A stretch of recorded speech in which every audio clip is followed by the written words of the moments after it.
Mental Chandrababu గారి కుటుంబంలో ఉందరు, 4-5 ఉందరు మెంటల్ పిచ్చి. నాకు ఒళ్ళు దగ్గర పెట్టుకుని మాట్లాడండి. వాడు ఒక మెంటల్ కేసు చంద్రబాబు గారు ఎర్రగడ్డ మెంటల్ హాస్పిటల్ నుంచి ఆ లోకేష్ గారి వీడు బయలుదేరితే హారతలు ఇచ్చి పంపిస్తారు.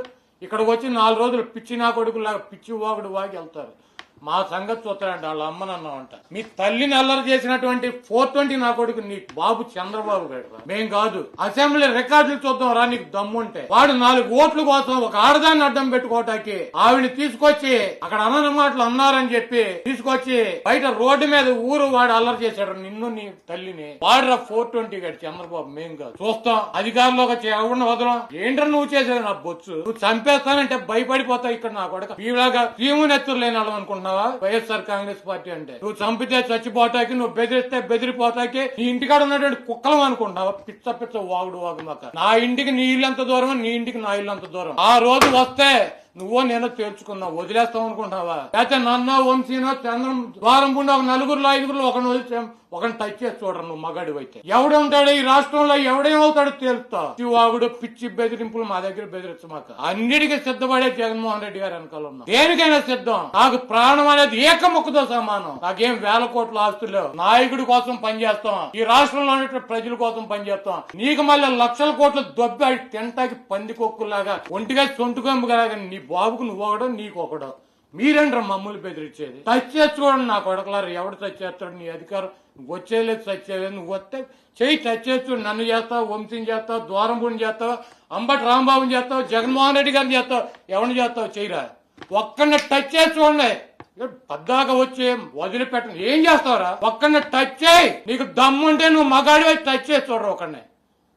ఎన్నికల కౌంటింగ్ అనంతరం ఈ కృష్ణా జిల్లాలో గాని రాష్ట్రంలో అనేక మంది తెలుగుదేశం పార్టీ, జనసేనకు సంబంధించినటువంటి నాయకులు, కార్యకర్తలు వైఎస్ఆర్ కాంగ్రెస్ పార్టీ గ్రామ స్థాయి, వార్డు స్థాయి, మండల స్థాయి, నియోజకవర్గ స్థాయి యాక్టివ్ గా ఉండేటువంటి లీడర్స్ పైన ఉద్దేశపూర్వకంగా దాడులు చేస్తున్నారు. అదేవిధంగా వాళ్ళ ఇళ్లకెళ్లి ఇళ్లు పగలు కొడతాం, కార్లు పగలు కొడతాం, అర్ధరాత్రులు వెళ్లి వైఎస్ఆర్ కాంగ్రెస్ పార్టీ శ్రేణుల్ని భయపెట్టాలి, ఈ వైఎస్ఆర్ కాంగ్రెస్ పార్టీని డిస్టర్జన్ చేయాలని చెప్పి పెద్ద ఎత్తున ప్రయత్నాలు చేస్తున్నారు. వాటిల్లో కొన్ని చోట్లయితే ఫిజికల్ గా వ్యక్తుల మీద దాడులు చేయటం, కాళ్ళు ఇరక్కొడతాం, చేతులు ఇరక్కొడతాం, తల్ల బాగలు కొడతాం. అదేవిధంగా ఈ గ్రామాల్లో గాని ఇక్కడ గాని మీరు ఉండకూడదని చెప్పి వార్నింగ్లు ఇవ్వటం అనేక రకాలుగా చేస్తున్నారు. వీటికి ప్రత్యక్ష సాక్షులు పోలీసులు దగ్గర ఉండి వాళ్ళు కొడతాంటే వీళ్ళు చూస్తూ నిలబడి ఎంజాయ్ చేస్తున్నారు. ఈ రోజు మా దగ్గర పోలీసులు ప్రేక్షక పాత్ర వహించేటువంటి సన్నివేశాలు, తెలుగుదేశం పార్టీ అల్లరి మోకల్లో మా వాళ్ళ మీద దాడి చేస్తున్నటువంటి సన్నివేశాలు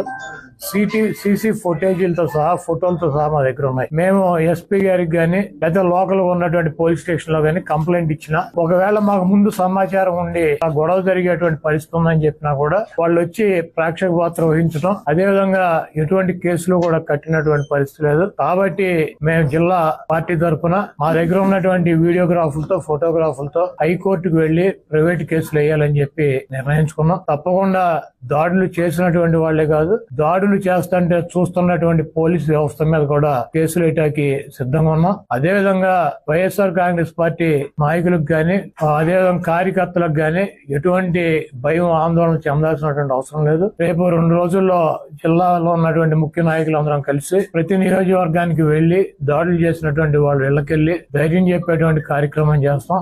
దీనికి జగన్మోహన్ రెడ్డి గారు కూడా మీరు ఎట్టి పరిస్థితుల్లోనూ కార్యకర్తలు గాని, నాయకులను గాని జరుగుతున్నటువంటి దాడుల్ని మీరు చూస్తూ ఊరుకోవద్దు, పార్టీ అంతా యాక్టివ్ అవ్వండి, అందరూ ఒక వేదిక మీదకి వచ్చి వాటిని తిప్పి కొట్టాల్సిన అవసరం మన మీద ఉందని చెప్పి ఆయన కూడా చెప్పారు. కాబట్టి పోలీసు వ్యవస్థ ఒక అసమర్థమైనటువంటి వ్యవస్థగా ప్రేక్షక పాత్ర వహిస్తున్నటువంటి ఈ పోలీసు వ్యవస్థకి మరి మా నుంచి ఈ తెలుగుదేశం పార్టీ గోండాల నుంచి మా పార్టీ నాయకుల్ని, కార్యకర్తల్ని కాపాడుకోవటానికి మేము కూడా 2 రోజుల్లో రోడ్డు మీదకి వచ్చి ఎక్కడైతే మా వాళ్ళ మీద దాడులు జరిగినాయి, ఎక్కడైతే మా వాళ్ళని ఇబ్బంది పెడుతున్నారో ఆ ప్రాంతానికి వెళ్తాం. ఆ కాన్స్టిట్యున్సీకి గానీ, ఆ జిల్లాకు గానీ సంబంధించినటువంటి నాయకులందరూ కూడా పాల్గొంటారు. ఆ నియోజకవర్గంలో ఉన్నటువంటి లీడర్స్ గానీ, కార్యకర్తలు కూడా పాల్గొంటారు. తప్పకుండా లా అండ్ ఆర్డర్ ఇష్యూస్ కనుక వస్తే దానికి పోలీస్ వ్యవస్థ బాధ్యత వహించాలి.